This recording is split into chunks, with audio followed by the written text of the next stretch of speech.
Solution malam ini. Assalamualaikum warahmatullahi wabarakatuh. Salam sejahtera buat kita semua. Ya, semoga kita semua dalam keadaan sehat walafiat. Itu yang paling penting. Setelah kita 2 bulan tidak ada acara webinar tentang Adapt ini. Jadi ini adalah acara kita yang ketiga, ya, 3 Mantras for the Future yang keempat. Jadi acara webinar 3 Mantras ini adalah tentang bagaimana organisasi atau perusahaan melakukan perubahan dengan melalui 3 proses besar yang kita sebut Adopt, Adapt, Adapt. Jadi adopt itu adalah adopt a new idea. Jadi biasanya change atau transformasi start dari adopt a new ideas, a new strategy, a new system, anything new. Kemudian tentu adoption ini require adjustment, adaptation. Ya. Dia menuntut new behavior, new business process, segala macam. Ya, jadi biasanya yang dituntut itu adalah proses, behavior, sama infrastruktur. Jadi teknologinya gimana yang dibutuhkan karena kita adopsi ini. Nah, dari waktu ke waktu, bagaimana kita mempercepat untuk mencapai adaptness, level adaptness. Nah, level adaptness ini adalah di mana kita mahir, ya, piawai dengan perilaku kebiasaan yang baru. Ya, sehingga itu menjadi new competitive edge kita. Jadi dia sekarang karena dari adapt, terus itu menjadi new competitive edge kita.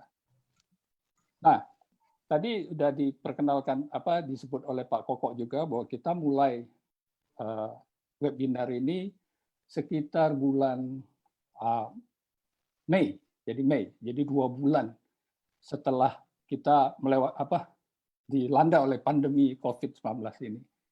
Nah, waktu itu fokus kita adalah bagaimana mencari pembelajaran dari perusahaan-perusahaan yang katakanlah quote-unquote berhasil menata diri, ya, menyiasati situasi krisis di pandemi ini. Nah, dari 3 sharing para pemimpin sebelumnya, kami diyakinkan bahwa kayaknya kecepatan untuk melakukan perubahan itu dipengaruhi oleh spirit atau budaya yang dimiliki oleh perusahaan itu sebelum pandemi. Jadi budaya apa itu? Spirit bertransformasi, ya, kapabilitas untuk melakukan change management. Nah, ini penting sekali. Jadi maka dari itu kita agak sedikit melakukan switch. Jadi kita webinar kali ini kita akan menampilkan company-company yang kami nilai memiliki spirit dan budaya bertransformasi. Nah, malam ini saya gembira sekali bahwa ada Pak Sutanto Hartono, Managing Director dari MTech Group. Selamat malam, Pak. Malam, Pak. Ya, jadi MTech Group ini didirikan tahun 1983 ya, Pak ya. Mungkin ya. Saya dikitin. Dengan nama Elang Mahkota Teknologi, yang perusahaan yang menyediakan layanan komputer pribadi, ya, layanan personal komputer. Namun kami lihat bahwa dalam waktu relatif singkat, grup MTech ini berkembang menjadi perusahaan modern, ya, perusahaan modern yang terintegrasi, ya, punya 3 bisnis unit yang utama gitu, yaitu media, telekomunikasi, kemudian IT solution, serta connectivity. Nah, kami melihat bahwa spirit transformasi ini sudah ada gitu di MTech Group nih sejak awal. Gitu. Mungkin mereka adalah salah satu perusahaan yang sudah jauh-jauh hari menyiapkan diri untuk masuk ke era disruption ini ya Pak ya. Oke. Nah, terima kasih Pak Tanto sudah bersedia sharing dengan kita di sini. Ini seru. Saya lihat nih kemarin dalam pendaftaran saya lihat banyak yang menunggu nih, ya, sharing dari Pak Tanto. Kalau dilihat dari karirnya Pak Tanto ini juga sesuatu yang menarik, ya. Beliau by education itu adalah chemical engineering, Pak ya. Betul, Pak Edi. Tapi setelah itu ya sempat ngambil MBA di US, tapi mulai karirnya sebagai orang marketing, ya, sebagai asisten brand manager di P&G, Pak ya. Iya. Kemudian juga pernah di Booz Allen, ya, sebagai konsultan, senior associate untuk Booz Allen and Hamilton di Southeast Asia. Nah, karirnya mulai mantap nih, Pak Sutanto ini adalah tahun 96 menjadi Managing Director untuk Sony Music Indonesia, ya Pak. Ya, untuk Sony Music Indonesia, ya. Kemudian ke RCTI. Ya. Ya. Lalu sebelum gabung dengan MTech, itu pernah menjadi Country Managing Director-nya Microsoft Indonesia, Pak. Iya, betul, Pak. Ya, jadi luar biasa nih. Terima kasih nih sharing dengan kita. Saya yakin teman-teman, bapak-bapak, ibu-ibu yang hadir dalam webinar ini kita akan seru nih diskusinya. Mungkin saya langsung saja, Pak Sutanto, silakan. Mari kita sambut Pak Sutanto dengan tepuk tangan nih. Dengeran nggak tepuk tangan? Silakan Pak. Ya. Makasih Pak Edi atas sambutannya yang luar biasa. Pak Kokok juga.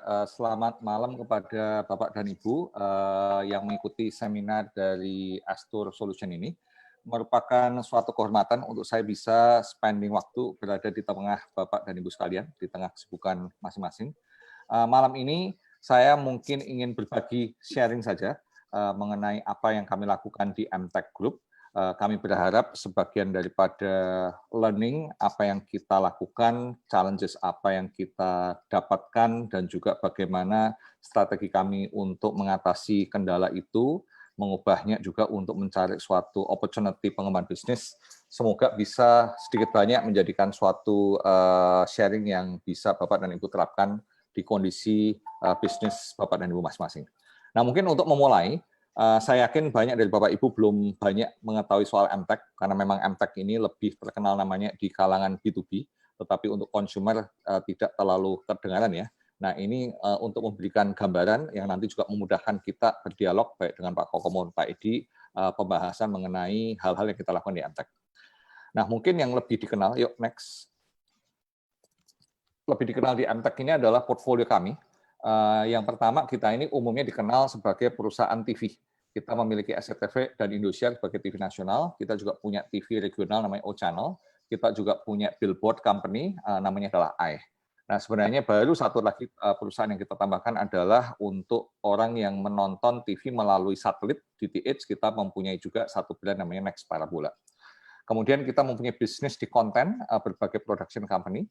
Kita juga sekarang masuk ke digital, baik untuk digital media seperti publishing business maupun juga OTT platform video, maupun kita juga punya digital business yang lainnya. Mungkin yang paling dikenal adalah Bukalapak dan juga Dana. Kita juga punya beberapa investment seperti di Properti Guru, rumah.com misalnya, dengan joint venture Cardeko di auto.com, maupun kita juga punya joint venture Klik Dokter bersama dengan Kalbi. Lalu seperti tadi Pak Edi sudah sebutkan, di awal MTech ini merupakan solution teknologi provider. Jadi kita mempunyai beberapa legacy business seperti Tangara yang merupakan provider daripada Visat, kita punya Indopay yang melayani payment services, maupun Sakala Guna yang merupakan juga distribusi daripada top up voucher telecommunication.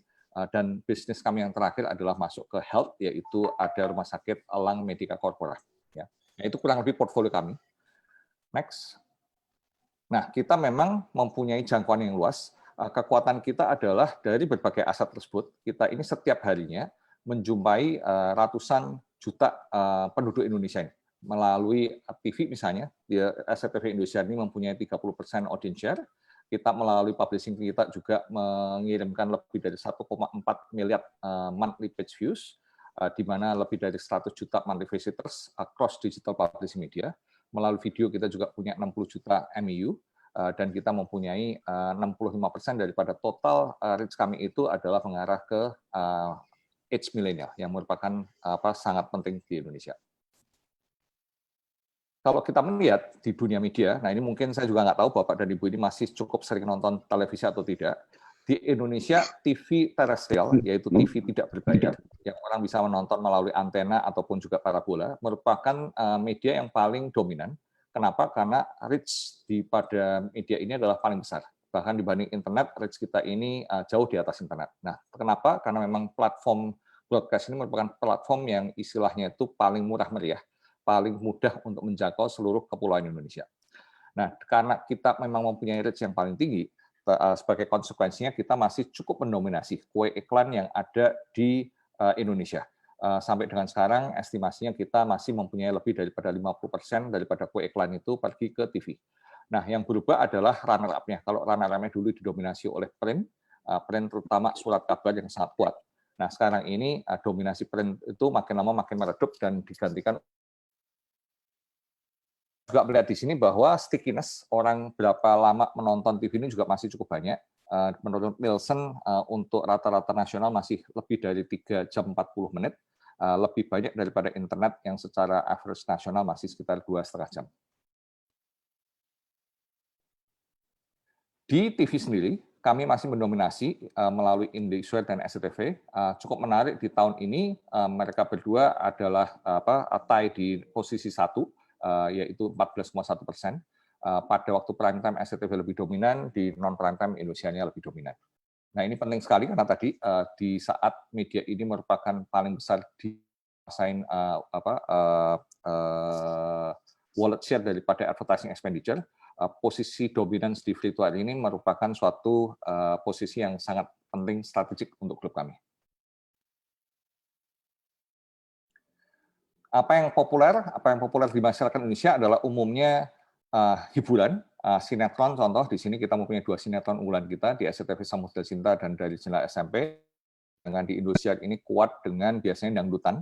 Cuman dangdutan ini karena COVID kita stop dulu karena kita ingin untuk memastikan produksi bisa dilakukan dengan aman. Nanti rencananya bulan September baru kita jalan lagi.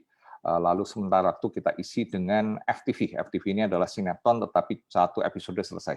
Yang paling kuat di Indosiar namanya adalah FTV Suara Hati Istri. Nah, ini yang menarik juga karena umumnya kadang-kadang orang salah paham adalah dikira itu yang dominan itu adalah konten-konten program berita. Misalnya apakah itu ILC ataukah itu Mata Najwa dan sebagainya. Nah, sebagai konten berita, memang mereka itu termasuk program berita yang paling tinggi ratingnya. Tetapi rating konten seperti itu umumnya rendah, jauh lebih rendah daripada sinetron, karena yang memang menikmati program berita itu umumnya adalah segmen atas. Sedangkan penonton daripada TV ini sebagian besar memang adalah segmen menengah ke bawah.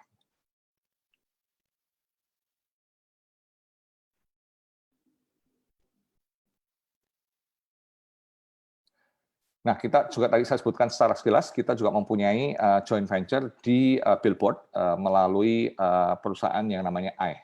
Ini khususnya adalah kalau Bapak dan Ibu sering dekat airport ya, apakah itu di Jakarta, Bandung, dulu pernah di Bali, itu biasanya cukup banyak billboard kami ada di sana.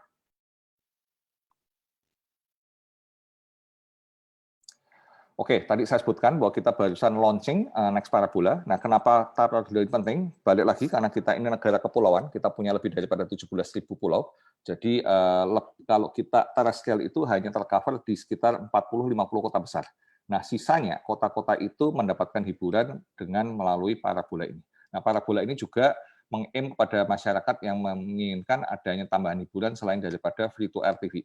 Nah, ini sebagai informasi ke Bapak dan Ibu juga bahwa konten lokal ini sangat mendominasi di Indonesia. Jadi meskipun orang menonton melalui Parabola dengan adanya tambahan channel-channel luar negeri, sekitar 80% daripada konten yang mereka konsumsi tetap saja konten lokal dan melalui TV-TV nasional tersebut. Nah, kami memutuskan ya sejak beberapa waktu lalu untuk harus mentransformasi. Ini kita meskipun tadi disebutkan bahwa TV ini masih dominan, tapi kita sadar sepenuhnya bahwa tren teknologi secara global ini tidak bisa kita stop. Jadi konsumsi orang melalui TV itu juga pasti akan berubah. Untuk mengubah diri kami, kalau definisi sebelumnya adalah kami ini merupakan media dan broadcaster company, kami ingin untuk menyebut diri kami sebagai content and advertising company.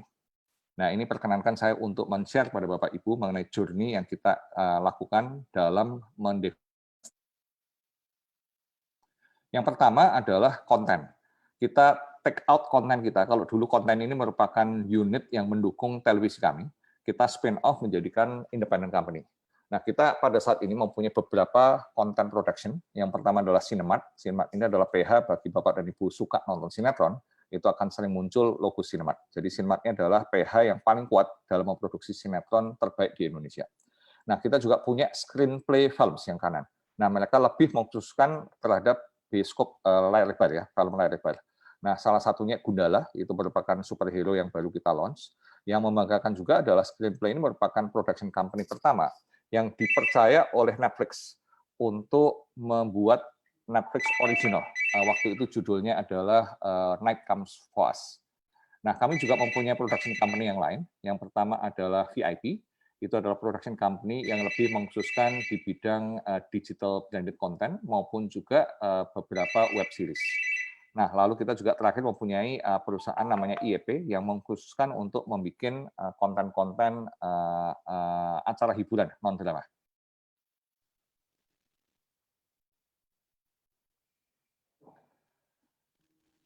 Nah, kita juga mengekspansi, kalau tadi kita bisnisnya adalah konten, kita tidak bisa pungkirin bahwa konten itu tidak hanya sekarang dibikin oleh perusahaan-perusahaan besar, tetapi saat ini bermunculanlah demikian banyaknya konten kreator individu. Nah, ini apakah mereka membuat channel di YouTube misalnya, ataukah juga ada di Instagram, dan berbagai sosial media platform yang lainnya. Nah, disinilah kita menyusun suatu bisnis baru yang kita sebut adalah influencer management company. Nah, melalui perusahaan-perusahaan ini, kita mempunyai ratusan influencer di bawah manajemen kami. Nah, secara reach capability, ini juga menambahkan reach kita kepada khususnya kalangan milenial yang mungkin belum sepenuhnya terjangkau oleh platform konvensional. Secara total misalnya, kita mempunyai statistik di sini bahwa kalau digabungkan seluruh influencer yang kita manage, kita mempunyai 52 juta Instagram followers, 35 juta YouTube subscriber. Dan kita bisa untuk memberikan total impression sebanyak 1,8 miliar impression.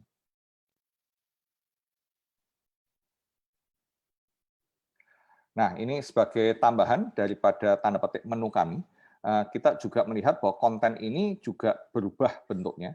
Tidak harus dinikmati dari suatu layar, apakah layar televisi, layar handphone, dan sebagainya, atau layar bioskop. Tetapi dengan makin meningkatnya taraf hidup masyarakat Indonesia, mereka juga lebih menuntut adanya balance ke arah lifestyle. Nah, sehingga event-event itu menjadikan sangat dominan. Tentu saja sekarang dengan adanya COVID, event ini sedang terhambat, tetapi sebelum COVID, Bapak dan Ibu saya yakin pernah menghadiri event, apakah seperti contoh di sini IDFest, itu adalah salah satu event kita yang paling terkenal. Kita juga pernah mengadakan event, contohnya adalah yang paling kanan bawah, Jakarta International Stand Up Comedy Festival, ya, yang cukup populer juga di kalangan anak-anak muda. Nah, kita beralih ke digital business, karena ini merupakan the future. Nah, kami ada digital business ini melalui media ya, melalui dua performance. Yang pertama adalah publishing business, yaitu KLD, dan satu lagi adalah melalui video platform, yaitu video. Nah, publishing ini adalah umumnya yang Bapak dan Ibu konsumsi dalam mengkonsumsikan berita sehari-hari. Nah, kami mempunyai berbagai brand, mulai dari liputanam.com, merdeka.com, kapanlagi.com untuk hiburan, gola.net untuk olahraga, dan seterusnya. Nah, ini merupakan publishing baik portal berita, portal lifestyle, portal entertainment, maupun juga portal sports. Nah, kedua adalah tadi kami sebut adalah video. Nah, video ini merupakan yang istilahnya adalah OTT, over the top. Yang paling mudah itu adalah OTT ini mirip-mirip adalah seperti YouTube misalnya, Netflix, View misalnya, itu adalah mereka semua adalah OTT. Nah, demikian halnya adalah video. Nah, video ini sudah berhasil menjadikan lokal OTT paling besar di Indonesia, di mana kita mempunyai growth yang luar biasa selama mulai 2016 sampai 2020 kita mempunyai annual growth-nya 77%, jumlah play atau view-nya juga meningkat 80% setahunnya, konten library kami pun juga meningkat secara 45%, dan konsumsi jumlah durasi orang menonton itu juga meningkat sampai lebih dari 2 kali lipat per tahunnya. Nah, kami juga ada di mana-mana. Jadi kalau Bapak dan Ibu mendapatkan suatu TV baru, TV Samsung, Changhong, LG, Xiaomi dan sebagainya, ataupun juga Bapak dan Ibu mendapatkan Samsung device yang baru, handphone misalnya atau Vivo dan sebagainya, itu sudah di dalamnya sudah di-embed dengan aplikasi video.com. Nah, kami juga bangga untuk mendapatkan rekognisi dari perusahaan perusahaan media partner Asia, suatu perusahaan yang bergerak untuk mengcapture statistik di antara pemain-pemain OTT ini. Nah, menurut MPA, selama kuartal pertama tahun ini, video ini merupakan top 3 besar dilihat dari jumlah minute stream di seluruh Southeast Asia. Nah, ini sangat membanggakan, mengingat bahwa video ini tentu saja kuatnya di Indonesia. Kami tidak mempunyai presence di luar negeri seperti di seperti halnya yang dilakukan oleh Netflix, View, iFlix, dan sebagainya. Kedua yang membanggakan adalah video ini merupakan satu-satunya OTT lokal, bukan OTT regional atau OTT global, yang bisa mampu untuk bertengger di 7 besar OTT di Southeast Asia. Nah, di Indonesia sendiri, kami dinilai oleh MPA merupakan video dengan subscriber paling besar di Indonesia. Nah, hal yang sama juga datang dari Comscore, measurement company yang mengkhususkan diri di bidang digital, di mana kami mendapatkan ranking pertama untuk reach terhadap Indonesian audience, khususnya dari mobile device. Ya, jadi ini rekognisi yang kami merasa bersyukur sekali, suatu rekognisi terhadap performance video selama ini. Nah, kita kekuatannya adalah di video ini kita mempunyai konten yang cukup banyak. Nah, kami sadar nih bahwa pesaing kami yang paling besar itu adalah perusahaan raksasa dunia seperti Netflix. Nah, mungkin Bapak dan Ibu mendengar kabar semalam bahwa Disney juga sudah announce bahwa mereka per September tanggal 5 akan menghadirkan Disney Plus OTT service mereka di Indonesia. Jadi dengan raksasa dunia akan masuk, kita harus clear bagaimana kita bisa berkompetisi untuk melawan mereka. Nah, di sini kita tadi balik ke TV ya, kita melihat bahwa penonton Indonesia itu umumnya suka sekali dengan konten lokal. Nah, sehingga itulah yang menjadikan kekuatan kita. Kita ada 3 pilar. Yang pertama adalah kita ingin menyajikan konten lokal yang paling lengkap. Mulai dari sinetron, mulai dari olahraga, mulai dari komedi Indonesia, kita ingin untuk memberikannya jauh lebih lengkap daripada platform yang lainnya. Kedua, kita ini merupakan kuat sekali di bentuk namanya live streaming. Nah, live streaming ini tentu saja salah satunya adalah olahraga. Ya, kita mempunyai konten olahraga yang paling komplit di saat perusahaan global seperti Disney maupun Netflix biasanya tidak menayangkan konten olahraga. Nah, lalu ketiga adalah kita juga merupakan tadi komplit free to air-nya. Nah, meskipun di device mobile phone, masyarakat Indonesia tetap pengen nonton TV melalui mobile device. Jadi itu yang kita mempunyai kekuatan 3 hal tersebut. Oke.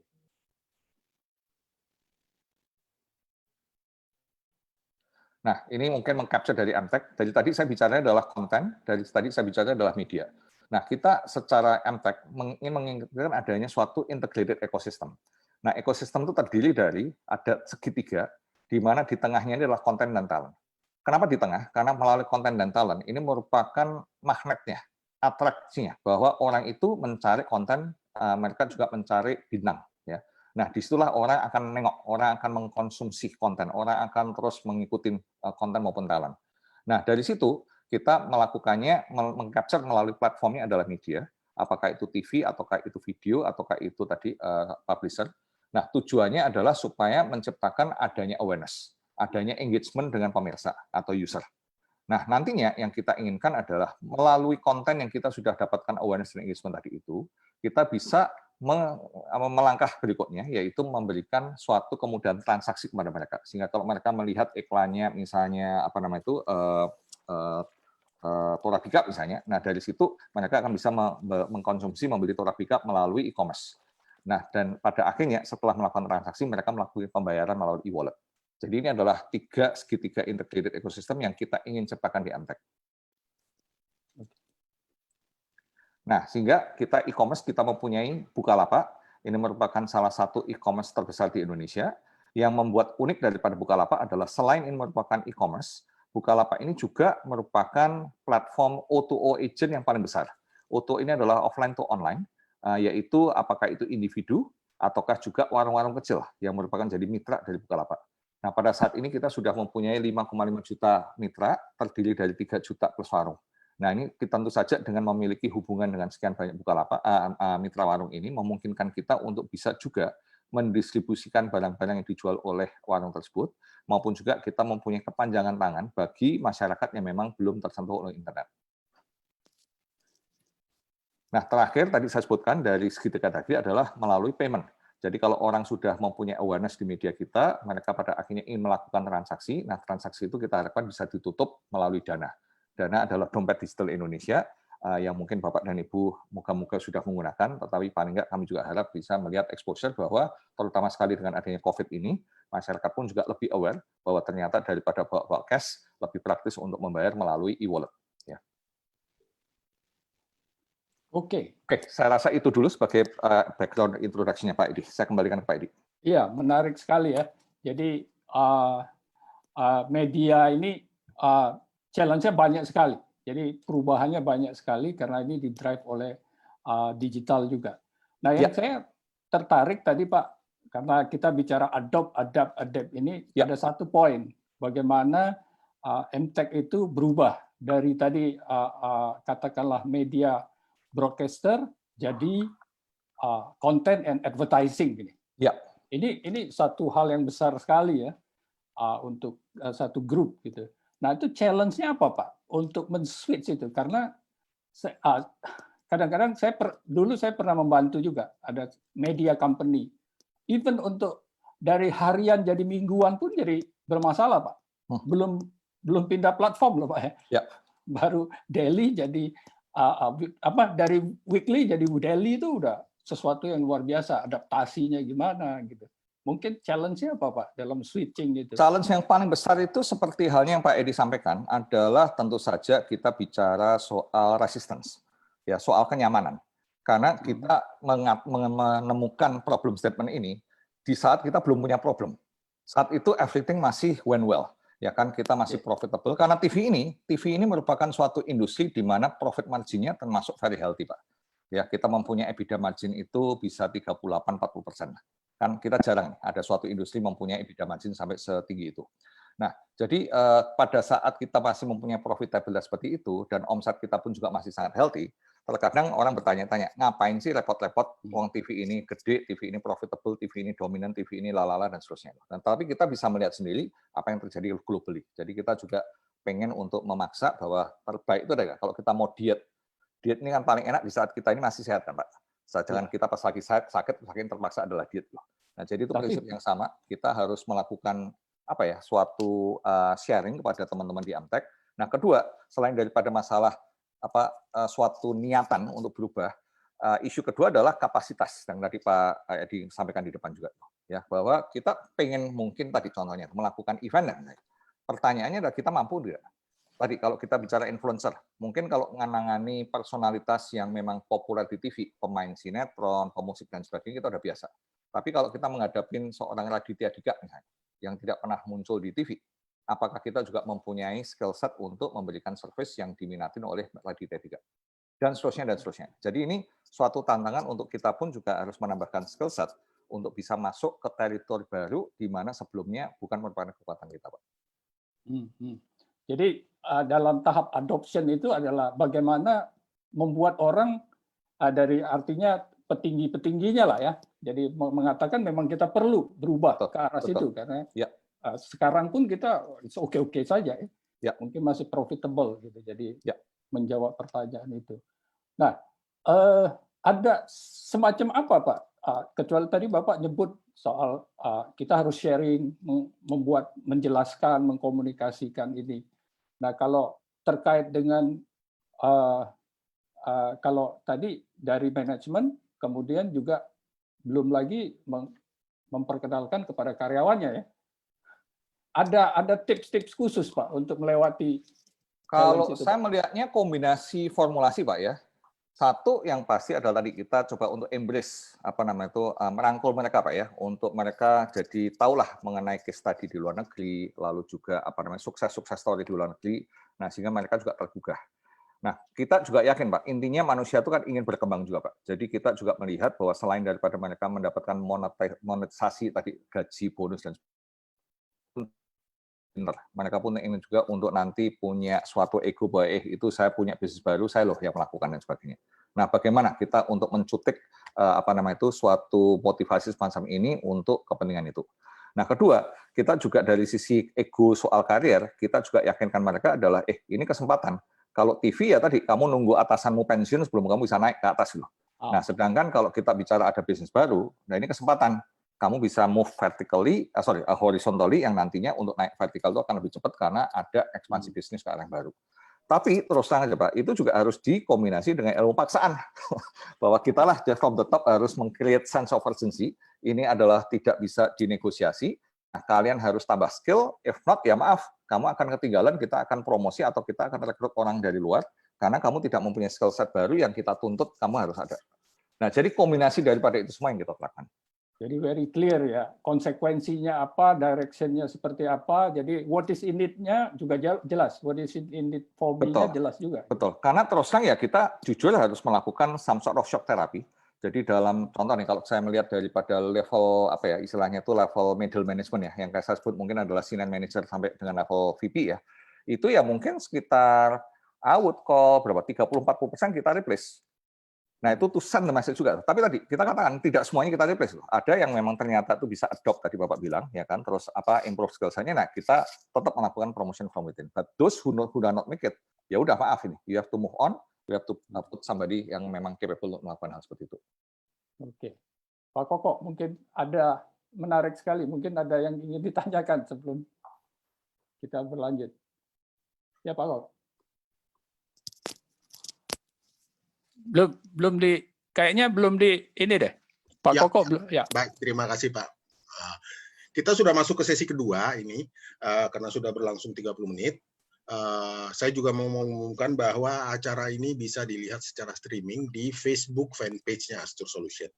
Saya mau bertanya satu hal, Pak, yaitu melihat dari bisnisnya MTech yang begitu dinamis, kemudian perjalanan karirnya Pak Sutanto, kemudian tadi beberapa kali Bapak juga berbicara soal diet, bagaimana kita tetap berubah pada keadaan sehat, tuntutan belum ada, kemudian ada istilah untuk melakukan mendisrupt diri kita, ini juga satu hal yang sering dilakukan oleh perusahaan-perusahaan modern saat ini gitu kan.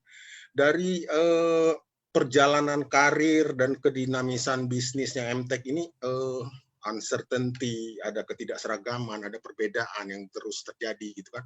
Pelajaran apa menurut Pak Sutanto yang bisa diambil bagi para pendengar gitu kan? Wisdom apa dari bisnis ini yang bisa kita cermati gitu Pak?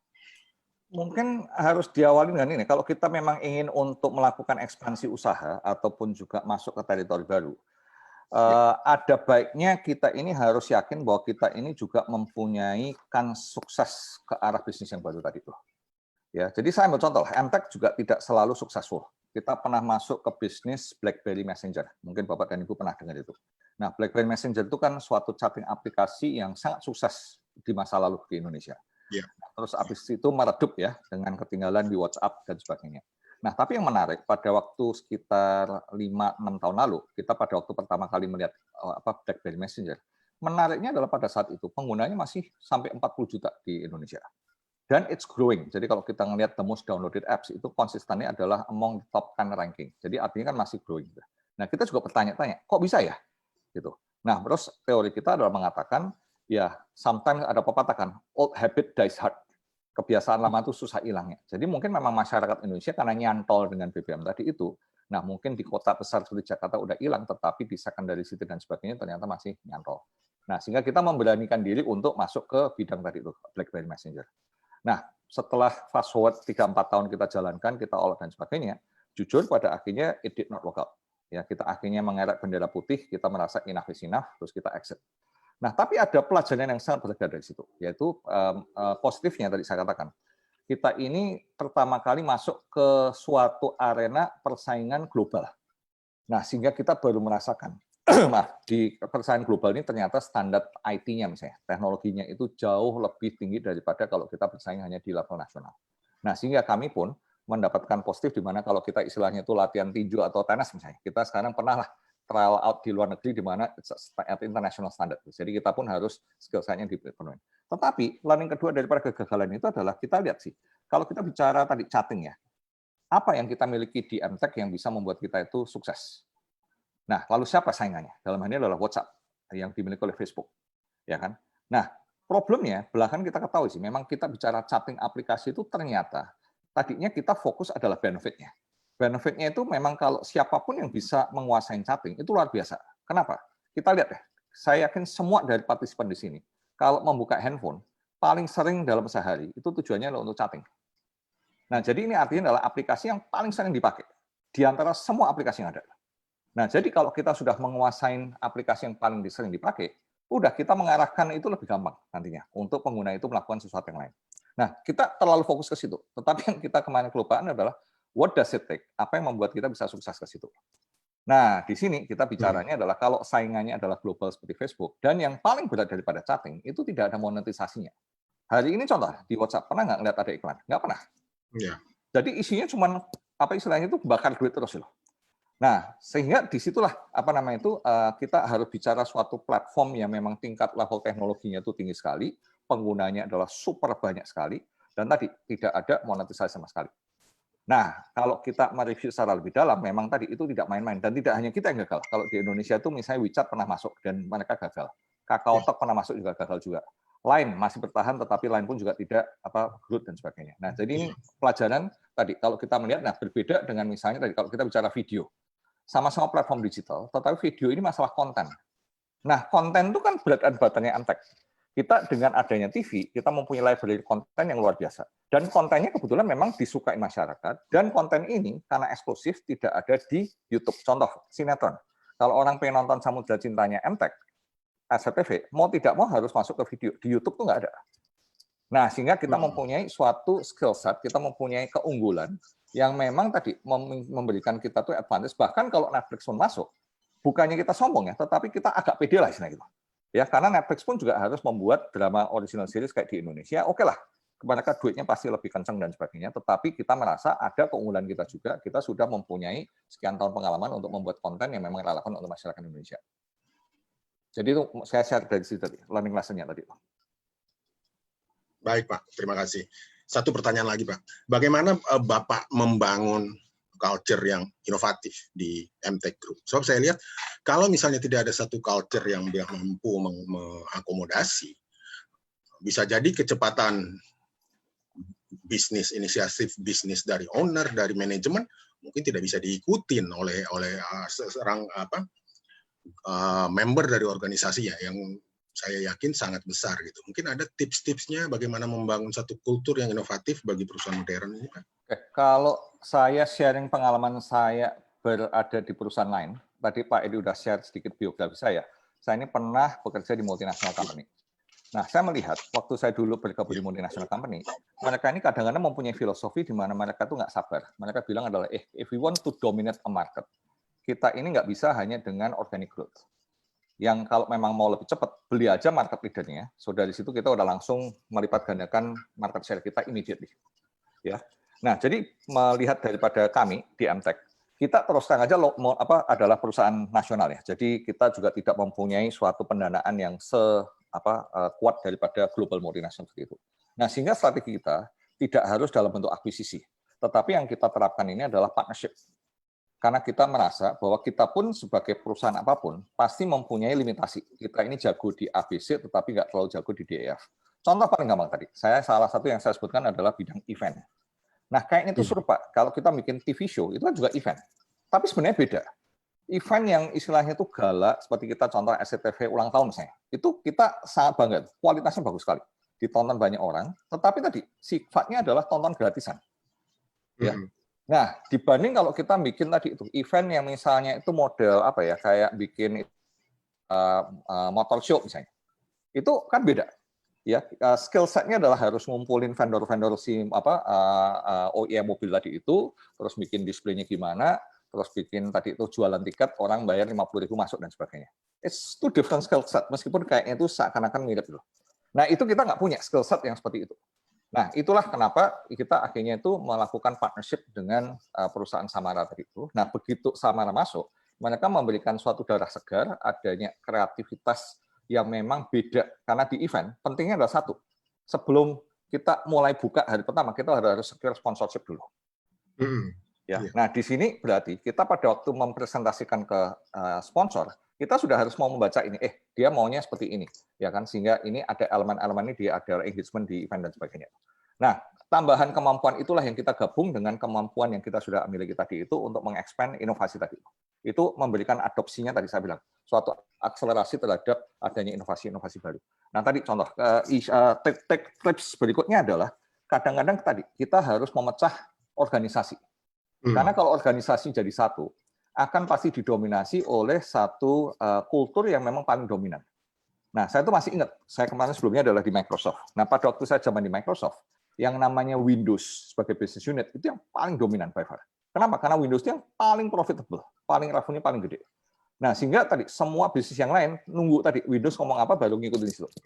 Nah, itulah kenapa Microsoft di masa lalu tertinggalkan, karena mereka itu sangat mempertahankan operating system-nya.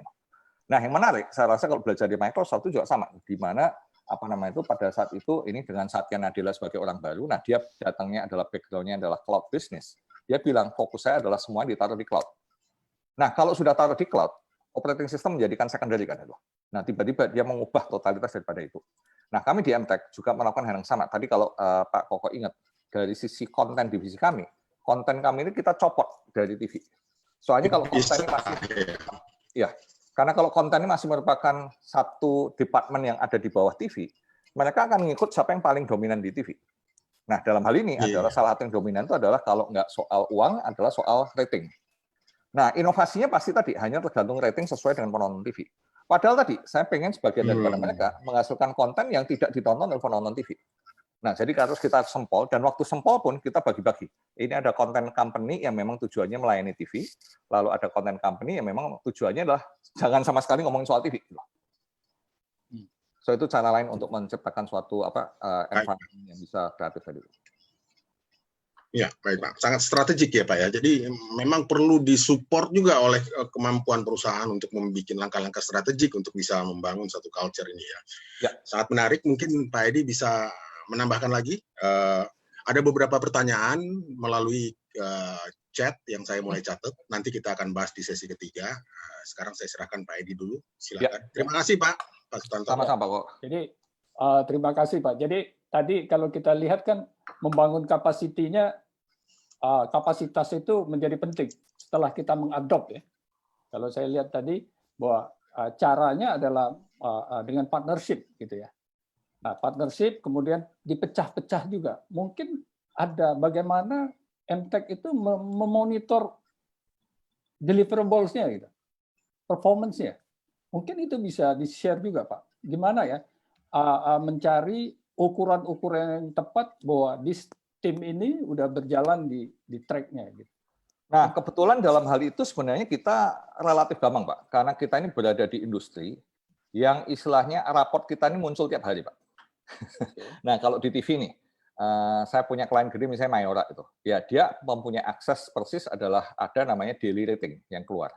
Jadi mau nggak mau hasilnya ditonton berapa banyak orang, itu klien saya itu bisa tiap hari melihat, Pak. Itu susah loh Pak, jarang bisnis yang kayak gitu. Biasanya kalau perusahaan kan paling nggak lah, kalau TBK pun tiap kuartal baru keluarin datanya. Kalau ini tiap hari. Nah terus kalau kita apalagi di dunia digital, itu live. Kita contoh lah, kita lihat aja di video. Berapa orang yang nonton di program itu sudah bisa dilihat oleh masyarakat semua. Nah jadi memang kita ini sangat driven. Nah kalau kita bicara dari e-commerce maupun Dana, kita juga bisa langsung melihat berapa jumlah transaksi yang muncul pada saat itu Pak. Jadi memang tadi, bisnis kita itu sangat output driven, dan measurement-nya cukup jelas sehingga kita tidak kesulitan Pak dalam hal mendeteksi hal itu. Nah, yang menjadi masalah lebih kepada konflik aja Pak. Kadang-kadang tadi itu kita tahan godaan atau tidak. Karena kadang-kadang menciptakan scorecard hal-hal itu dalam short term itu bisa mengganggu fundamental strategi kita yang lebih jangka panjang.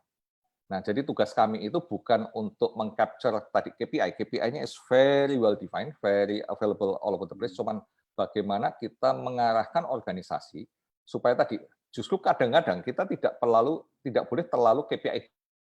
Karena kalau tadi tujuannya saya pengen rating, Pak, itu saya mungkin akan behave differently daripada kalau saya pengen stabilitas rating misalnya. Nah, demikian juga tadi masalah view. Kalau saya mau view-nya banyak, Pak, gampang, Pak, saya beli aja film-film mahal. Itu pasti jumlah view-nya akan tinggi sekali. Nah, cuman tadi apakah itu menciptakan suatu, atau tadi saya mau punya subscription business. Begitu konten itu saya pindahin dari subscription jadi gratis, langsung penggunanya langsung naik luar biasa. Nah, kalau saya tadi potong Kompas, saya hanya fokuskan ke monthly active user, that will be the shortcut yang kita akan keep on doing. Ya kan? Nah, tetapi apakah balik lagi itu hal yang memang sustainable? Belum tentu. Nah, membalance hal itu yang menurut saya itu lebih challenging. Jadi membalance antara short term dan long term itu Pak ya. Betul. Jadi, nah ada kalau tadi dalam kaitannya untuk mendorong inovasi, Pak? Mendorong inovasi, apakah ada measurement-nya juga? Artinya apakah ada artinya target untuk Ada dong, Pak. Jadi tadi tergantung, Pak ya. Inovasi itu kan bisa paling gampang bicara soal tadi content production. Karena itu kan kita bicara kreativitas itu. Nah, nanti measurement-nya apa adalah kalau di TV adalah rating, berapa jumlah yang nonton, kalau di digital adalah berapa view dan sebagainya, Pak ya. Nah, tapi saya melihat bahwa inovasi itu kan tidak hanya terbatas daripada konten. Kalau kita bicara sales marketing misalnya, itu pun perlu banyak inovasi juga. Bagaimana kita menjual misalnya tadi itu suatu program yang ada di televisi atau di digital platform. Nah, saya itu ingat Pak, saya waktu balik kan saya itu tadi mungkin agak unik daripada karir saya. Saya ini kalau pindah perusahaan itu biasanya juga pindah industri. Nah, satu-satunya yang saya melanggar prinsip saya adalah sekarang di perusahaan ini saya balik lagi ke media company. Saya sebelumnya kan pernah di grupnya MNC ya. Nah, jadi waktu saya kembali dari Microsoft, saya tuh ingat bahwa saya ini duduk membantu tim saya menemani ada presentasi di salah satu klien kita, Pak. Nah, kebetulan CEO-nya datang, nah saya pun juga turun di situ. Nah, itu ada namanya TVD, Pak. Jadi TVD itu kita mempresentasikan program-program kita. Nah, saat itu saya duduk. Lalu saya bertanya-tanya loh, karena kebetulan kan saya seger, saya dari luar industri balik gitu. Kenapa ya klien saya sampai duduk berjam-jam mendengarin apa yang kita mau jual ke mereka? Nah, saya terus simple aja. Harusnya kita apa sih yang dibutuhkan oleh klien kita? Nah, campaign-nya itu mereka mau produk apa yang mau di-launch, dan tadi kita perlu tahu, contoh kalau bulan puasa misalnya, beda sekali kalau kita bicara minuman misalnya. Minuman itu nggak peduli pada waktu sahur. Minuman itu perlunya adalah orang top mainnya pada waktu buka puasa misalnya. Nah, sehingga kalau saya mau datang ke minuman, saya better prepare dengan program apa yang orang nonton sebelum pada waktu buka puasa, fokus ke masalah sahur misalnya. Inovasi bagaimana kita menyesuaikan daripada tadi awareness kita itu di saat memang dibutuhkan paling penting untuk untuk pemirsa tadi Pak ya. Nah, jadi itu juga perlu juga kreativitas daripada bagaimana kita mengubah paketnya, meng-approach menu-menu daripada penyajian dan sebagainya. Nah, itu yang kita juga tuntut ada suatu KPI bagaimana kamu bisa menjual yang tidak cuma tradisional, tetapi yang kita istilah adalah new business-nya itu seperti apa. Nah, Pak, kalau bayangan saya itu orang media, kemudian digital itu kan muda-muda milenial, Pak. Kalau bicara motivasi, tadi Bapak mengatakan bagaimana motivasi, apa yang artinya motivasi atau katakanlah reward apa yang ada top of mind mereka itu dalam reward itu apa, Pak? Macam-macam sih, Pak ya. Kalau saya melihat tentu saja ada perbedaannya. Contoh tadi, kalau kita di grup MTech tadi itu kita punya bisnis yang mungkin lebih tradisional seperti free to air TV. Tapi kita juga punya bisnis video ini yang sangat milenial sekali.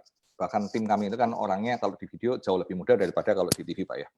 Nah, memang tadi kita melihat suatu perbedaan culture. Kalau di kacamata tadi yang konvensional, stabilitas itu penting, Pak. Orang mempunyai predictabilitas bahwa saya pokoknya pengen pensiun dengan nikmat, nanti jabatan saya naik pangkat dan sebagainya. Nah, sedangkan kalau di video seperti halnya startup lah, Pak. Orang ini cepat bosenan, ya kan? Orang ini pengen. Nah, tadi saya melihatnya itu tidak harus selalu monetary benefit, tetapi juga tadi kepuasan diri. Mereka merasa bahwa mereka pun bagian daripada kesuksesan tadi. Contoh kalau memang produk itu di-develop, nah mereka itu ide-ide mereka itu juga digunakan juga pada waktu kita membuat feature daripada produk-produk itu. Nah ini yang makanya kita juga penting untuk kadang-kadang pause lalu menanyakan, hey, are you okay with this atau enggak? Seberapa jauh dan. Tetapi saya juga a believer sih Pak kadang-kadang bahwa bukan mentang-mentang ini startup. Lalu kalau tadi bukan mentang-mentang ini adalah innovation culture, lalu semuanya terus dilakukan secara ekstrim. Kita pakai ide mereka dan sebagainya. Jangan lupa Pak, at the end of the day is a business. Ya, bisnis tetap harus di-drive oleh suatu output driven. Apakah itu bottom line ataukah itu growth dan sebagainya. Nah, sehingga harus ada balancing antara di satu sisi kita memberikan suatu ruang kebebasan. Kita harus mempunyai suatu jalur komando juga yang membalancing kebebasan itu, Pak. Otherwise, saya melihat sih beberapa startup di mana kadang-kadang agak kebablasan faktor tadi kebebasannya tadi, sehingga the decision making process itu menjadi nightmare, Pak. Tidak jelas kalau ada 5 ide, dan gimana nih? Mau kemana? Nah, so that's also tadi saya katakan suatu manajemen culture yang kadang-kadang terlalu mengagungkan kebebasan sehingga pada akhirnya juga kebablasan. Nah, sama juga Pak, saya rasa membalancing between the two itulah yang menarik, karena tadi kalau terlalu ekstrim semuanya itu di drive oleh top down, mereka akan nggak happy, mereka akan cabut dan sebagainya. Tapi kalau kita on the other extreme adalah terlalu bebas dan sebagainya, none will get done karena nggak ada yang jelas siapa making decision dan sebagainya. So balancing the two merupakan suatu art tersendiri untuk menghadapi tadi suatu level milenial tadi Pak. Mungkin Pak Koko ada. Terima kasih Pak Sutanto. Mungkin Pak Koko ada komentar. Ya, ada pertanyaan. Kita udah hampir sampai di akhir sesi 2. Jadi sesi terakhir nanti kita akan tanya jawab interaktif. Iya, Pak. Tapi ini saya ada satu pertanyaan dulu. Ini karena Pak Edi berbicara soal millennials, kemudian saya juga ini keluar dari bisnis sebenarnya. Pertanyaannya agak melenceng. Ini tentang Pak Sutantonya gitu. Kita lihat perjalanan karirnya, kemudian background pendidikannya gitu kan. Bagaimana sih Bapak melihat diri Bapak gitu di tengah tantangan perubahan yang Bapak hadapi dalam karir maupun dalam bisnis. Mungkin ini bisa menjadi inspirasi bagi para milenial. Sebab banyak juga mahasiswa-mahasiswa yang ikut dalam acara ini. Mungkin bisa memberikan kalau saya sebenarnya nggak ada magic prinsip lah ya. Saya itu kadang-kadang karir saya ini juga agak nggak sengaja, Pak. Saya dulu, karena tadi kan Pak Edi katakan bahwa saya itu dulu kuliahnya adalah teknik kimia. Jadi saya ngelotok sekali lah, tabel N-1 itu saya sampai apal keluar kepala Pak ya. Periodical table. Betul. Nah, tapi sekarang tadi Bapak nanya apa, saya udah nggak bisa jawab, itu udah lupa semuanya gitu ya. Nah, jadi saya dulu adalah very structured person. Jujur ya, saya orangnya adalah takut ambil risiko. Ya, saya benar-benar kutu buku dan sebagainya. Nah, mungkin pengalaman yang mengubah saya itu salah satunya tadi pada waktu saya memulai karir saya sebagai management consultant. Nah, seperti Pak Koko dan Pak Edi lah ya. Nah, di situ tuh yang saya amatin, kita sebagai management consultant itu kan kita istilah saya itu kayak Kopassus. Kita harus siap untuk ditempatkan di medan perang manapun, di industri manapun. Nah, saya ingat pertama kali saya ditaruh di banking. Itu tugas pertama saya. Lah, saya kerja di bank aja nggak pernah. Terus saya harus pretend di depan orang-orang ini saya adalah ahli, padahal tadi istilah perbankan pun saya masih bengong. Ini apa ya? Itu apa ya? Nah, jadi itu sangat mempengaruhi saya sampai sekarang itu. Nah, tapi ternyata justru itulah yang saya nikmati sih. Saya menikmati satu nih, bagaimana mengatasi uncertainty tadi itu. Bagaimana saya itu dihadapi dengan benang kusut, satu-satu kita uraikan, terus pada akhirnya itu bisa menjadi rapi. Nah, somehow itu memberikan suatu nilai kepuasan yang tinggi sekali buat saya. Nah, jadi saya itu sekarang makanya paling hobi adalah ide tadi seperti video ini, saya dicemplungin suatu bisnis baru, bagaimana kita membuat dari nothing menjadikan something, ataukah tadi bisnis yang lagi bundet tadi itu, dan bagaimana ini justru harus istilahnya itu diimprove, harus diperbaikin supaya menjadi kinclong lagi lah. Nah, sambil tadi saya nggak peduli industrinya, jadi pada hanya fit aja menurut saya. Sony Music, mana pernah kepikir bahwa saya itu kerja di recording company loh, ya kan? Saya dulu nggak ngerti apa soal recording dan sebagainya. Nah, cuman tadi based on tadi istilahnya itu consultant disiplin tadi, kita put the framework dan structure. Nah, tadi saya pun juga at my personal level menganut juga tadi sistem partnership. Dalam artian saya harus mencari tim yang bisa untuk mengkomplement kekurangan-kekurangan saya. Nah, so that saya believe in tadi filosofi yang tadi itu, kalau kita saling mengisi, so we come up dengan solid teamwork. Saya tidak tertarik untuk mencari 5 orang yang sama seperti saya. Karena pada akhirnya kita akan makin kuat di satu hal, tetapi kita nggak ada yang ngisi hal-hal yang memang kita kurang tadi, Pak. So that's my simple philosophy. Jadi kalau masukan saya biasanya adalah mahasiswa itu adalah, you know what, experiment with your life, karena life ini masih panjang untuk kalian ya kan. Jadi ambil risiko, lalu tadi dan kita benar-benar bisa mengekspor kapasitas kita yang tadinya kita nggak sadarin bahwa ternyata kita itu mempunyai kapasitas atau skill set di bidang-bidang tertentu. Baik Pak Sutanto, terima kasih. Sangat inspiratif. Saya yakin ini akan berguna bagi para pendengar semua. Kita pun mendapat insight juga tentang Kopassus, Pak Edi. Mungkin kita harus memang siap terjun di berbagai industri sebagai konsultan. Oke, terima kasih Pak. Sangat inspiratif. Kita akan masuk sesi ketiga. Di sini mekanismenya ada 3. Yang pertama, para peserta, bapak-bapak, ibu-ibu, bisa menulis di question and answer. Kemudian bisa juga menulis di chat. Dan bisa juga raise hand. Nah, di raise hand akan kita berikan akses untuk bisa langsung berbicara. Tapi untuk memulai, saya akan membacakan satu pertanyaan dulu dari Bapak Andre Andoko. Bapak Andre Andoko itu bertanya, bagaimana mengelola bisnis baru digital yang berpotensi akan mengkanibal bisnis lama? Ya, silakan Pak. Intinya kita harus punya keyakinan aja bahwa kalau digabung antara A sama B tadi itu pasti ada unsur kanibalisasinya. Nah, tetapi kita tadi bicara pasti ada juga growth-nya kan. Nah, contoh deh, ini benar ini mengecil, tetapi ini membesar. Nah, kalau ini membesarnya jauh lebih cepat dari mengecil, so it's okay. Yang bahaya tadi kan, ini membesarnya jauh lebih pelan, ini mengecilnya lebih cepat. Nah, itu bahaya. Tapi selama kita yakin bahwa kalau digabung dan net-netnya ini dua bola ini menjadi membesar, so what? Nah, itu yang harus kita yakinkan. Nah, contoh ya, kalau tadi saya juga lihat di sini dari Pak Johan sini ya, mengenai bisnis TV ke depan, mengingat ada streaming populer di generasi baru, YouTube, Netflix, dan sebagainya. Nah, yang teman kadang-kadang apa namanya itu masyarakat kurang pahami adalah tadi balik jangan lupa kita starting point bukan platform TV-nya, starting point adalah kontennya. Nah, TV meskipun dianggap sudah ditinggalkan, saya punya cukup banyak bukti yang mengatakan otherwise. Contoh, tahukah bahwa tadi e-commerce? Jadi the biggest growth daripada advertiser di dunia TV adalah justru dari e-commerce. Nah, mereka ini hobi mengadakan event yang besar-besar. Jadi misalnya Lazada Anniversary, terus nanti Tokopedia, Shopee apa dan sebagainya. Pertanyaannya, kenapa mereka spending sekian banyak di TV? Padahal kalau kita bicara dunia digital, tadi yang kita udah bahas di depan, everything is measurable. Jadi kalau mereka keluarkan sampai puluhan miliar, terus ternyata mereka tidak dapatkan return on investment-nya, berupa tadi apa transaksinya naik, download-nya naik, dan seterusnya, mereka begitu sekali pakai, mereka akan kapok. Nggak akan pakai lagi. Atau kalaupun pakai, cuma sekali-sekali aja untuk gaya-gayaan, gua ada di sini. Menarik nggak? Ini contoh apakah Tokopedia, Shopee, atau Lazada, mereka bertubi-tubi terus back-to-back ada ini. Nah, tadi yang saya sebutkan di presentasi saya juga adalah video. Pada bulan April, kita membuat suatu kampanye adalah video bebas nonton. Jadi saya pengen untuk ngedrive supaya kualitas daripada user video meningkat. Nah, seperti Pak Koko ketahui kan, kalau di dunia digital, kualitas user ini akan lebih sticky kalau orangnya bersedia untuk mendownload aplikasi dan menggunakan aplikasi. Instead of mereka masuk ke web.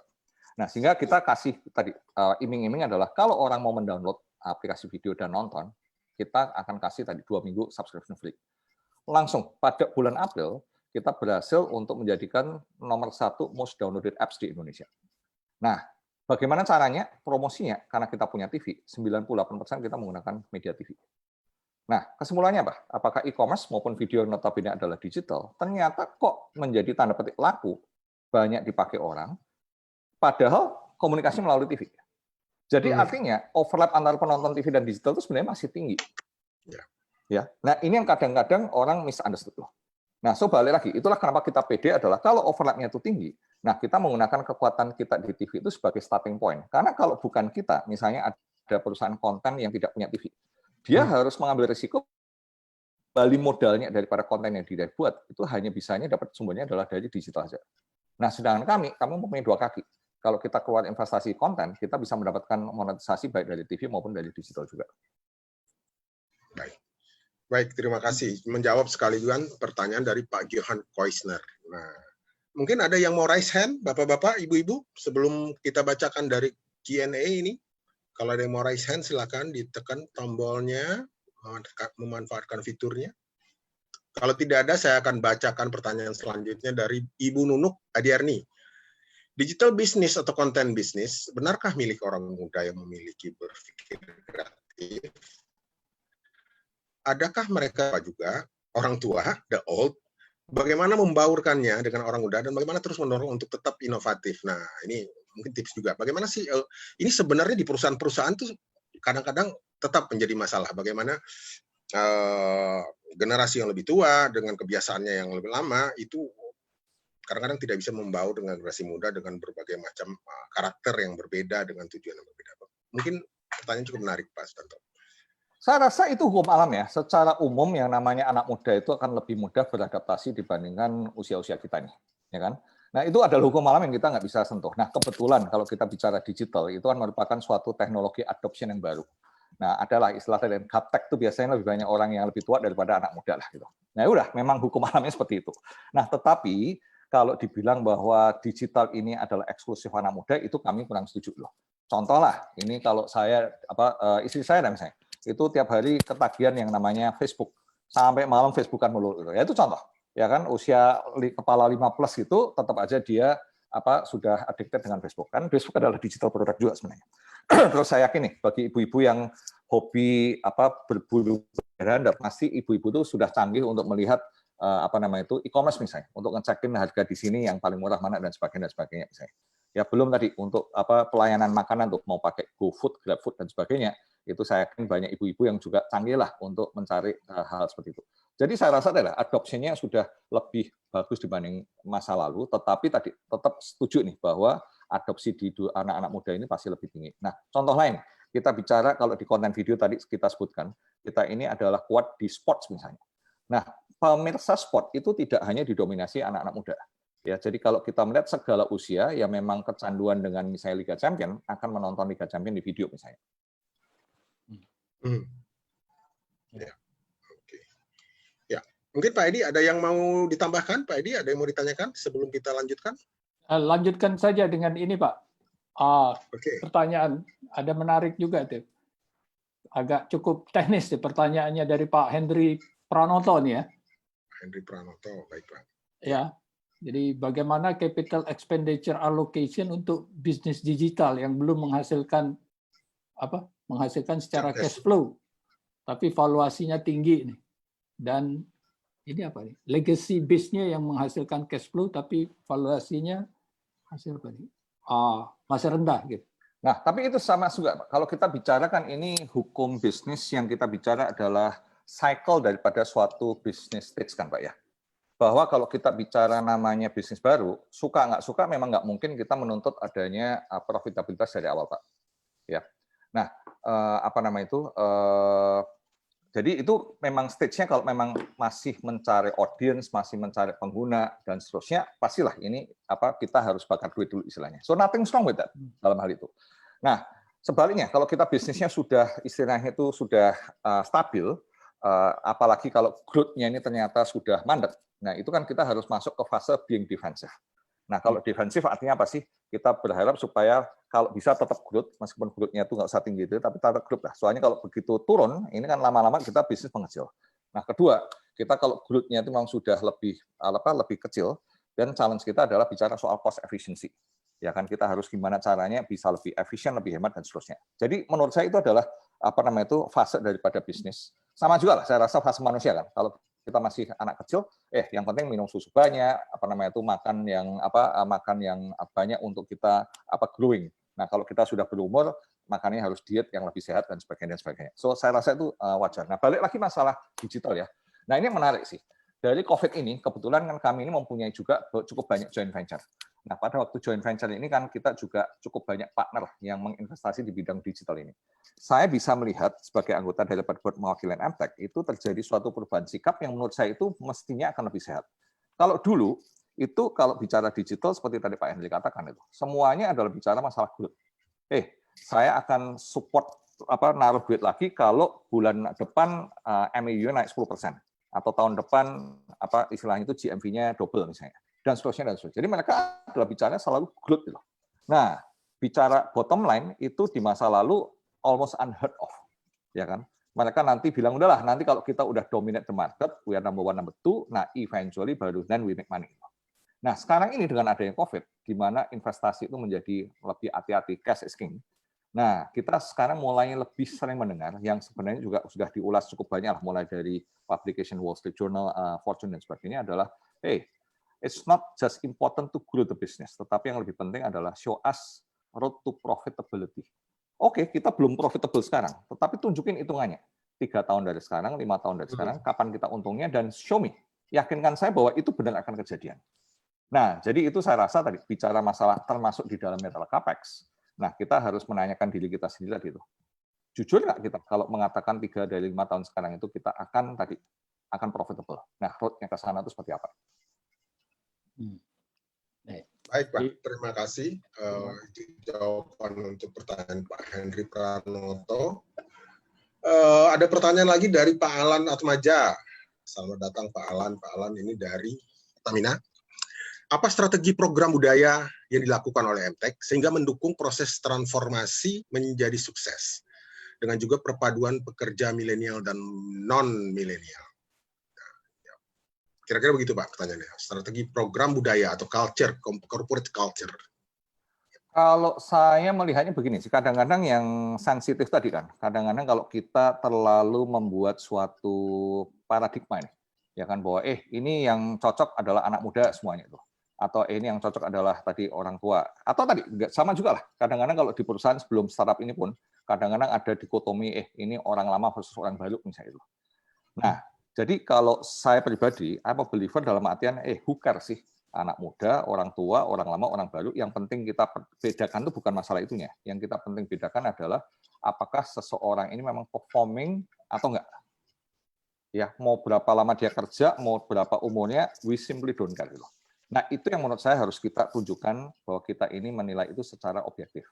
Nah, sehingga saya yakin, kalau memang tadi, contoh paling mudah tadi kan, kalau kita mengannounce promosi misalnya.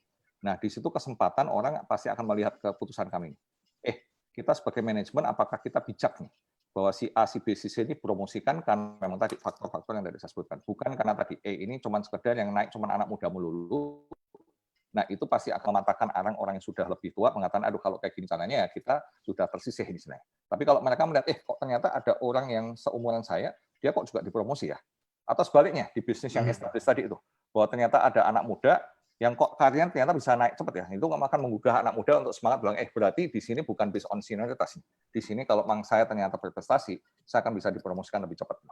Nah, balancing dari itu menurut saya adalah suatu suatu fakta yang akan berbicara sendiri di mata karyawan tadi. Nah, kedua tentu saja kalau berikutnya komunikasi lah. Jadi ini biasanya tadi, terutama anak-anak muda lah, mereka ini pengen sekali adanya komunikasi. Nah, jujur sih, kalau contoh tadi, kebetulan saya menangani baik di TV maupun juga di online. Ya. Nah, kalau di online, kita memang lebih membiasakan sesi seperti ini, kayak coffee session ataupun Zoom call atau town hall dan sebagainya, sehingga mereka itu lebih sering untuk mendengar langsung dari kita. Mereka juga mempunyai kesempatan untuk lebih didengarkan oleh manajemen. Nah, itu saya amatin. Untuk yang sifatnya anak-anak muda, hal semacam ini itu jauh lebih penting dibandingkan tadi yang established. Kalau established adalah kasarannya, oke lah, kapan buat bayar bonus, ya kan itu. Asalkan steady tadi itu, oke, aman, siap gitu. Tapi kalau anak muda, nggak cukup bonus. Saya pengen tahu habis ini perusahaan mau kemana sih gitu. Ya. Baik Pak, mudah-mudahan bisa menjawab pertanyaan Pak Alan. Oke, ada pertanyaan lagi, Bapak-bapak, Ibu-ibu? Mungkin gimana Pak Edi? ada yang satu tinggalan nih Pak, dari Pak Victorius. Oh ya. Apa yang menjadi modal dasar yang yang Pak Sutanto pegang dan yakini akan jalan pada saat memutuskan untuk memulai satu bisnis ini? Kayaknya apa sih modal dasarnya yang jadi pegangan? Ada beberapa faktor Pak ya. Tadi saya udah uraikan di depan adalah kita harus membuat kayak semacam SWOT analisa untuk melihat kita ini punya apa sih untuk sukses di suatu perusahaan. Tentu itu, what does it take to be successful? Ya kan, misalnya permodalan harus kuat, kita harus punya networking ke sini, terus kita harus punya teknologi ini, dan seterusnya. Nah, sehingga kita tanyakan, kita sebagai grup MTEK tadi itu punya nggak what it takes to be successful? Ya, nah jadi kalau kita yakin kita ada 5 dan kita punya 3 dari 5 tadi, kita akan jauh lebih pede daripada kalau kita punya 1 daripada 5 tadi itu. Nah, terus kedua tadi itu kemampuan organisasi. Ya kan tadi selain daripada secara company-nya, nah orang-orang yang nanti akan menjalankan di bidang itu tuh akan bisa sukses punya kemampuan nggak untuk memang kuat di bidang itu. Nah, ketiga adalah sustainability daripada bisnisnya itu sendiri sih. Nah, ini saya contohkan ya. Menarik adalah kalau kita topiknya hari ini adalah digital. Nah, contoh nih, kalau kita bicara e-payment tadi contoh atau e-commerce lah. Saya yakin 2 itu maupun juga tadi OTT ya. 3 itu adalah contoh-contoh di mana saya yakin secara jangka panjang bisnis modelnya ini akan sustainable. Ya, bahwa 10 tahun dari sekarang saya yakin orang akan malah lebih banyak lagi belanja melalui online. 10 tahun dari sekarang orang lebih banyak lagi melakukan transaksi payment melalui mobile device. Ya kan? Nah, 10 tahun dari sekarang orang akan mengkonsumsi konten tadi lebih banyak melalui aplikasi dan seterusnya. Nah, tetapi ada beberapa bisnis yang kayaknya itu tadi kan digital ini kan juga mempunyai suatu euforia. Tiba-tiba semua didigitalkan ya. Ya, contoh nih, saya pernah datang ke suatu pameran di mana kalau tadi kita bicara marketplace ya, ada marketplace yang mengkhususkan diri untuk sewa menyewa alat fotografi misalnya. Ya, jadi kamera apa dan sebagainya. Lalu saya cuma bertanya-tanya aja, kalau mau disegmentasikan di niche itu, how low do you go sih? How niche do you are? Gitu. Karena kalau nanti terlalu kecil, pasti scope-nya itu terlalu kecil. Ya, dan kalau terlalu kecil, dan untuk contoh nih, kalau kita punya aplikasi, itu kan mempertahankannya nggak gampang. Orang harus terus develop aplikasinya, orang harus melakukan marketingnya, dan seterusnya. Secara total penggunaannya sendiri itu terlalu limited. Menurut saya itu nggak bakal sustainable. Itu contoh. Nah, contoh lainnya adalah yang tadi, mungkin fungsinya itu akan dengan mudah suatu saat akan tergantikan. Nah, sebenarnya itu kejadian ya. Kalau kita melihat pada waktu awal daripada perjalanan digital, yang sempat booming sekali itu adalah ini kan, classified. Classified itu kan pengganti dulu Yellow Page kan. Orang mau jualan apa namanya itu. Nah, ternyata itu langsung bisnis modelnya langsung di wipe out, sekarang ganti menjadi e-commerce misalnya. Nah, jadi itu. Saya juga tadi tidak hanya digital, tapi kalau kita nanti mau bicara bisnis yang non digital pun, kita harus menanyakan adalah kalau kita melihat beberapa tahun ke depan, apakah orang tetap akan menggunakan jasa ataupun produk yang memang akan diproduksi oleh perusahaan ini. Lalu terakhir yang tidak kalah pentingnya sih Pak, gut feeling. Itu nggak bisa dikalahkan. Itu nggak bisa dikalahkan. Oke, terima kasih. Masih ada waktu Pak Koko? Baik, terima kasih. Ada satu nih. Masih ada yang mau bertanya? Ini ada dari satu mengenai iklan. Dari Pak Ali Syarif ini. Pak Ali Syarif ini dari advertising kalau nggak salah. Ya. Ada sinyalemen bahwa kue iklan itu sedang beralih ke YouTube dari TV publik. Bagaimana prediksi Pak Tonton? Nah, tren yang terjadi di dunia biasanya adalah tadi saya udah gambarkan di awal ya, waktu presentasi saya di awal adalah bagaimana sih dinamika daripada kue iklan. Kalau kita bicara 10 tahun yang lalu, tadi saya sebutkan, TV tetap nomor 1 di Indonesia, tapi nomor 2. Nah, yang menarik sebenarnya, di negara lain, itu malah biasanya dulu, print itu lebih dominan dari TV. Jadi TV lebih dominan daripada print, itu sebenarnya hanya terjadi di beberapa negara saja. Nah, Indonesia adalah salah satu daripada negara itu. Nah, umumnya yang terjadi di dunia, begitu masuk ke digital, pertama yang diambil itu bukan TV. Pertama yang diambil adalah print biasanya. Ya. Nah, itulah kita lihat kan, koran makin lama makin tipis, majalah makin lama makin menghilang, dan seterusnya. Nah, kedua biasanya adalah radio. Nah, kenapa? Karena kalau kita bicara print dan radio, itu adalah istilahnya itu mereka biasanya lebih spesifik segmented. Contohnya majalah kan ada banyak sekali. Koran pun ada juga di daerah. Kalau TV, itu sifatnya kalau istilah kami itu adalah bom. Kita pakai satu iklan untuk ngebom 200 juta penduduk Indonesia. Jadi tadi, untuk menciptakan awareness yang massal, itu TV itu bagus. Tetapi kalau kita mau jual produk asuransi yang jelimet, TV itu bukan produk yang bagus. Untuk menjual properti yang ada di Jakarta dengan fiturnya itu TV bukan media yang bagus. Nah, sehingga digital itu kenapa menggantikan tadi radio dan print adalah umumnya kalau digital apa sih benefitnya? Segmentation kan. Laki sama perempuan bisa dibedain loh. Nah, properti, jual beli motor dan sebagainya itu lebih cocok masuk ke digital. Nah, itulah kenapa mereka akan mengambil alih apa yang dilakukan oleh printing maupun radio. Nah, tetapi habis itu dengan digital makin populer, tentu saja porsi TV akan keambil. Nah, cuman tadi yang saya sebutkan kan, cara strategi kita adalah kita juga harus tidak hanya bertahan, kita juga harus ofensif lah. Kalau kita dicomot, kenapa nggak kita nyomot kuenya orang lain itu? Tadi termasuk event misalnya, dulunya kita nggak ada, sekarang kita ada. Tadi influencer bisnis, tadi kita ada, sekarang kita ada misalnya. Nah, tetapi selain daripada kita ofensif, kalau yang defensifnya, saya believer ya, kalau kita saingan, apalagi kalau lawan dunia, kita harus mencari salah bagian apa yang dia tidak kuat. Karena kalau kita mau head to head dengan apa yang dia kuat, pasti kita akan kalah. Nah, ini mungkin baik dari sisi strategi bicara soal iklan maupun juga bicara soal OTT misalnya. Kalau kita ngelawan Netflix, nah kalau kita bicara Disney apalagi, film Hollywood, ya gimana kita bisa ngalahin?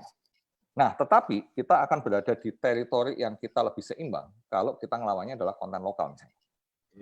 Nah, jadi konyol kalau kita memposisikan video adalah saksikan Hollywood movie yang terbaru. Kita pasti akan kalah. Saksikan kartun animasi Disney paling banyak, ada Disney Plus.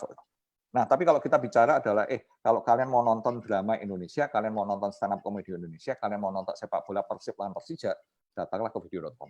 Nah, kebetulan di Indonesia, pengagum daripada konten Indonesia itu jauh lebih banyak daripada pengagum acara luar negeri. Ya. Nah, demikian juga dengan iklan. Kalau YouTube ini kuat dalam hal advertising teknologi platformnya, dia kuat dalam hal datanya, banyak advertiser itu yang tidak mempunyai kemampuan istilahnya self-service. Mereka itu banyak yang karena tidak mempunyai kemampuan istilahnya itu support functionnya, mereka tuh perlu media untuk mensupport mereka. Tanda petik tahu beres istilahnya. Tolong dong saya dibikinin event. Nah, kalau mau dibikinin event tadi perlu sampai ratusan orang eksekut dan sebagainya, perusahaan multinasional kebanyakan kalahnya di situ. Karena kan satu hal yang perusahaan multinasional sama apalagi perusahaan Amerika alergi adalah headcount. Dia tidak mau punya pegawai banyak-banyak. Dia maunya adalah pegawainya sesedikit mungkin. Nah, tapi kalau pegawainya sedikit, artinya mereka hanya mengerjakan hal-hal yang sifatnya itu high value added aja. Nah, disitulah kita bisa bersaing. Kalau ada advertising yang memang membutuhkan service level yang jauh lebih deep engagement-nya, itulah area di mana kita bisa melayani lebih daripada multinasional tersebut. So itu mungkin kiat daripada di satu sisi defensif, di sisi lainnya adalah kita ofensif. Baik, mudah-mudahan bisa menjawab dan memberikan gambaran untuk strategi apa yang bisa dilakukan. Ini untuk pertanyaan terakhir, karena kita juga sudah hampir sampai di akhir acara. Untuk pertanyaan terakhir ini dari Ibu Endang Setiarini.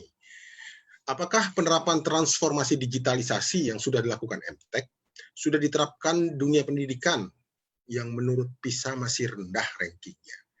Bagaimana upaya implementasinya di antara SWOT yang dimiliki? Agak ini sedikit. Jadi apakah Transtek sudah diterapkan dunia pendidikan yang menurut PISA masih rendah rankingnya? Waktu itu kalau nggak salah memang ada satu studi dari lembaga dunia yang menilai bahwa level edukasi di Indonesia untuk murid-muridnya itu masih dianggap rendah. Mungkin Bapak ada komen kalau dihubungkan dengan transformasi digital dan dengan sekarang munculnya fenomena bahwa murid-murid sekolah sekarang belajar dari rumah. Mungkin ada yang bisa Bapak sampaikan, Pak Sutanto? Kalau saya gini sih, ini agak politikal soalnya. Jadi jawabnya Kalau saya mungkin dari kacamata konteks lebih pragmatis ya. Balik lagi sih, kalau kita bicara soal digital education, itu ada dua elemen yang paling penting sebenarnya. Satu adalah platformnya sendiri, bahwa murid itu proses belajar mengajarnya melalui teknologi platform, apakah melalui komputer, melalui Zoom, melalui video platform dan seterusnya. Google Classroom. Nah, tapi itu adalah platformnya. Nah, yang saya sering melihat, mungkin sudut pandang saya adalah kenapa sih terlalu fokus masalah platform? Menurut saya, sebelum kita mulai platform, starting point-nya adalah bicara apa? Adalah kontennya sebenarnya, isinya. Nah, menurut kami ya, platform itu lebih merupakan enabler dari sesuatu konten yang bagus, dilakukan enabler sehingga disipasinya itu akan lebih mudah untuk sebarluaskan kemana-mana. Nah, itu yang menurut saya missing. Saya rasa it has to be equal, kontennya sendiri itu harus diperkuat, dan kita sendiri harus mendefinisikan. Kalau masyarakat Indonesia, generasi anak-anak ini mau kita bikin gimana 10-15 tahun kembali ke depan, nah konten kayak apa sih, pendidikan kayak apa sih yang kita ingin terapkan tadi kalau kita bicara value daripada kreativitas dan seterusnya. Nah, baru kita cari bungkusnya platformnya bagaimana untuk menyampaikan itu. Baik, terima kasih Pak Sutanto. Mudah-mudahan ini bisa menjawab pertanyaan Ibu Endang dan bisa menjadi reminder juga buat kita.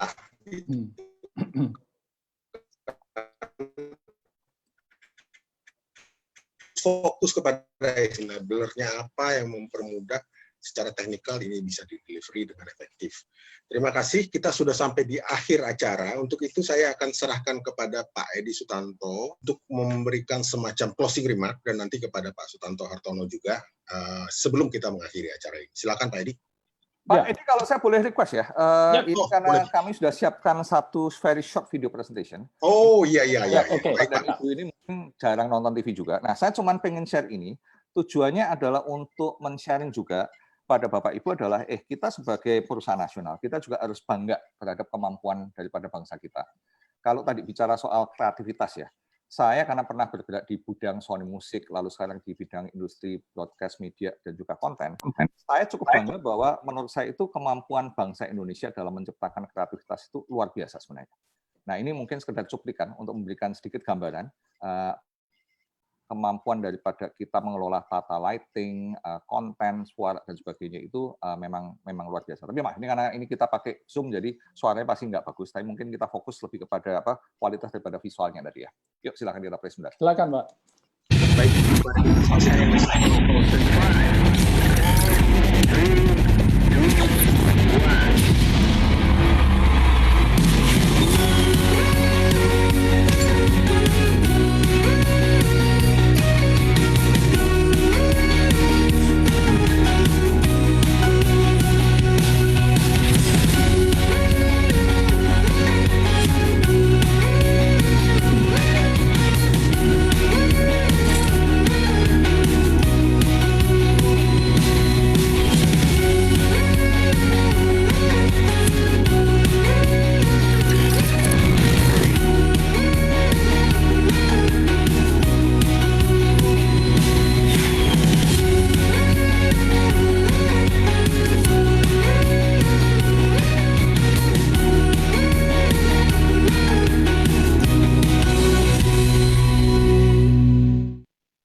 Oke, terima kasih. Mungkin karena ada sedikit connection lagging ya, jadi gambarnya agak kurang smooth, jadi saya mohon maaf. Tetapi saya harap Bapak dan Ibu bisa melihat. Contoh tadi, kalau di cuplikan tadi ada misalnya kontestan Putri Indonesia misalnya.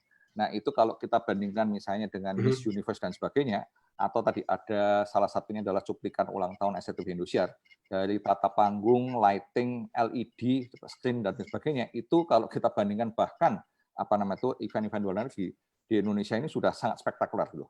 Jadi itu contoh-contoh di mana saya rasa adalah kita harus bangkit semangat kita dan kebanggaan kita bahwa kita ini suatu bangsa yang memang punya potensi yang luar biasa sebenarnya. Terima kasih Pak Edi. Ya, luar biasa Pak. Pak Sutanto atas sharingnya. Jadi malam ini kita belajar banyak sekali ya mengenai transformasi digital, dunia bisnis digital, teknologi itu seperti apa gitu ya. Jadi kita bisa belajar langsung dari pengalamannya Pak Sutanto juga sharing banyak sekali ya dari strategi, tipsnya segala. Tadi terakhir itu menarik sekali bahwa untuk membangkitkan confidence kita memasuki era yang sebenarnya sebelum pandemi itu kan kita udah siap sekali untuk masuk ke dunia digital ya Pak ya, transformasi digital.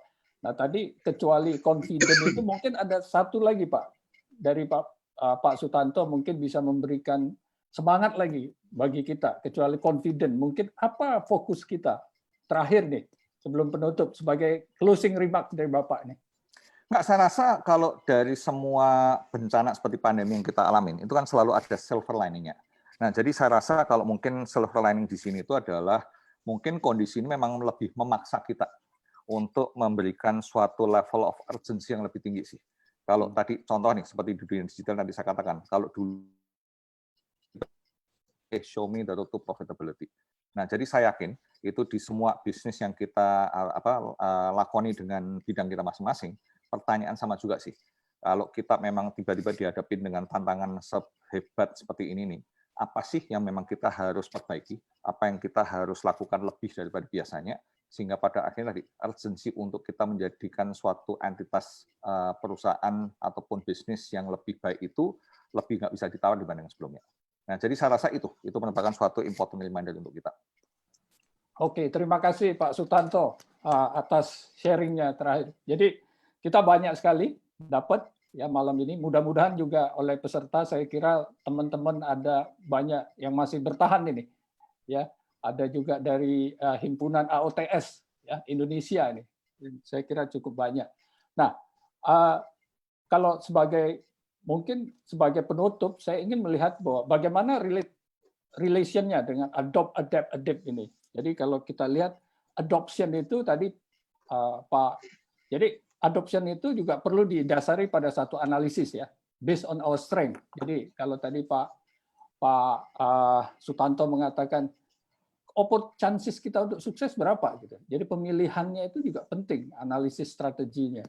Lalu kalau sudah seperti itu kita harus meyakinkan Ya kayak tadi MTech berubah dari broadcaster menjadi content and advertising, itu juga a lot of effort yang harus dijelaskan, ya, why, ya, kepada orang untuk engage dengan ini. Jadi tadi dilihat opportunity-nya, tapi ada trade off-nya juga bahwa kita harus melakukan ini, apalagi pada saat kita melakukan itu pada saat kita masih sehat, ya. Justru itu opportunity-nya yang harus ditunjukkan. Jadi the need untuk change itu apa gitu. Lalu tadi adoption itu banyak berkaitan dengan capacity, ya. Tapi dengan smart, very inovatif, MTech melakukannya dengan partnership, dengan juga melakukan partnership. Jadi dengan partnership, lalu juga ada effort yang dilakukan untuk supaya kapabilitasnya bisa terbentuk dengan cepat gitu. Lalu di adaptness-nya juga, saya kira adaptness measurements-nya juga banyak yang dipakai. Jadi bahwa bisnis walaupun digital, kita ada ukuran-ukuran. At the end kita adalah business entity, ya. Lalu bagaimana mengengage orang juga, ya, supaya adaptness-nya bisa berjalan terus, itu bahwa opportunity to grow, ya, lalu juga penilaian yang objektif itu juga harus diberikan, ya. Itu yang saya pikir adaptness-nya bisa ready menjadi satu competitive edge dari organisasi. Mungkin itu, Pak, adapt-nya, Pak Koko. Terima kasih sekali lagi. Terima kasih, Pak Sutanto. Ya. Pak Koko, silakan. Terima kasih. Kita sampai di penghujung acara.